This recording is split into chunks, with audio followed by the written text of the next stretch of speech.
Papua bukan tanah kosong, tetapi hari ini orang Papua dikosongkan dari tanahnya, gitu ya. Greenpeace punya harapan agar hutan di tanah Papua ini bisa diselamatkan, karena ini adalah benteng terakhir hutan alam yang tersisa. Kalimantan, Sulawesi, dan di Lempang, jangan sampai kita di Papua juga direlokasi begitu dengan rancangan undang-undang yang sampai saat ini tidak disahkan gitu. Malah kondisinya kayak kami Papua diberikan kekhususan lewat undang-undang otonomi khusus, tapi hak-hak kami diacak-acak begitu sama pemerintah Jakarta. Di Greenpeace Indonesia, hutan Papua adalah benteng terakhir dalam menghadapi krisis iklim. Dan jelas masyarakat adat adalah garda terdepan dalam menghadapi krisis iklim karena merekalah pelindung hutan kita, hutan Papua. Pembangunan di Papua ala Jakarta sentris seringkali melupakan dua hal super penting ini, hutan dan masyarakat adatnya. Seolah kesejahteraan hanya dihitung hanya dengan angka saja, lalu investasi masuk mengeruk tanah Papua atas nama pertumbuhan ekonomi. Kalau memang benar, investasi mensejahterakan saudara-saudara kita di Sumatera dan Kalimantan, harusnya saat ini lebih sejahtera. Nyatanya hutan hancur dikeruk demi tambang jadi kebun monokultural seperti sawit atau batu bara, yang untung segelintir oligarki saja, lalu yang kena dampak kerusakan lingkungan ya masyarakat sekitar. Industri macam ini dicap selalu untung, selalu cuan, ya jelas karena memang kerugiannya tidak pernah dihitung. Tipu-tipu saja. Nah, kesempatan kali ini saya Rosi mau ngobrol-ngobrol tentang isu lingkungan yang masuk di dalam konteks Papua. Juga saat ini Papua telah menjadi the next target untuk dibabat habis hutannya.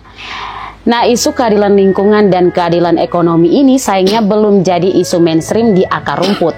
Makanya perlu para pemudanya untuk membawa isu ini supaya lebih diperbincangkan lagi di masyarakat Papua. Kali ini saya Rosi tidak sendirian, saya kedatangan beberapa narasumber, yaitu Rusmadia Maharudin atau yang disapa akrab dengan Bang Kecang, selaku Future for Papua Lead Campaigner Greenpeace Indonesia, dan juga ada Kak Desi dan Kak Avo sebagai pemuda masyarakat adat. Nah, boleh nih untuk para narasumbernya perkenalan diri terlebih dahulu dari Bang Kecang, misalnya aktivitasnya atau seperti apa. Ya, terima kasih Rosi, Sobat Lingkungan. Perkenalkan, saya Rusmadia Maharudin, tapi saya biasa dipanggil Kecang. Sehari-hari saya aktif di Greenpeace Indonesia sebagai juru kampanye hutan. Dan di Greenpeace saya kebetulan juga dipercaya sebagai lead untuk proyek yang namanya Future for Papua. Jadi tema kita hari ini juga terkait dengan masa depan Papua. Silakan Desi. Halo Sobat Lingkungan, perkenalkan nama saya Desi Santof. Saya selaku founders Atap Papua untuk pemuda dan juga fokus kami terhadap literasi dan numerasi budaya untuk anak-anak didik kami di rumah belajar dan juga membangun kapasitas pemuda lewat program-program kami di Atap Papua. Kemudian Kak Avo. Halo Sobat Lingkungan semuanya, saya Alfuriani Reba, biasanya disebut Avo.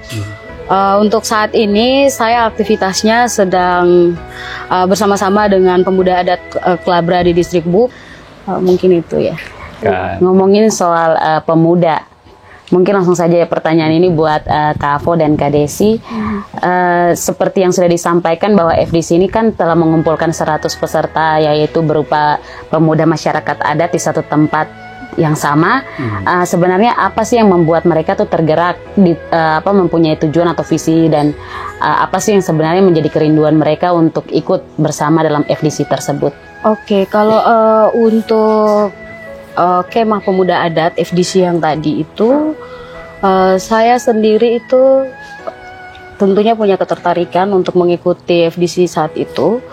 Karena kebetulan lingkungan saya, tempat di mana saya sering beraktivitas, di situ saya menemukan masalah yang dia tidak terlepas dari kita membicarakan bagaimana pengelolaan sumber daya alam dan investasi yang masuk ke lingkungan yang sudah saya dan teman-teman saya berada di sana. Nah, sebut saja misalnya kalau di Kabupaten Sorong, dan di Kabupaten Sorong kita lihat kan investasi industri ekstraktif dan juga perkebunan. Di situ aktivitas investasi yang ternyata memberikan dampak negatif kepada masyarakat. Bukan hanya soal dari segi ekonomi ada masyarakat yang menjadi buruh, tapi kemudian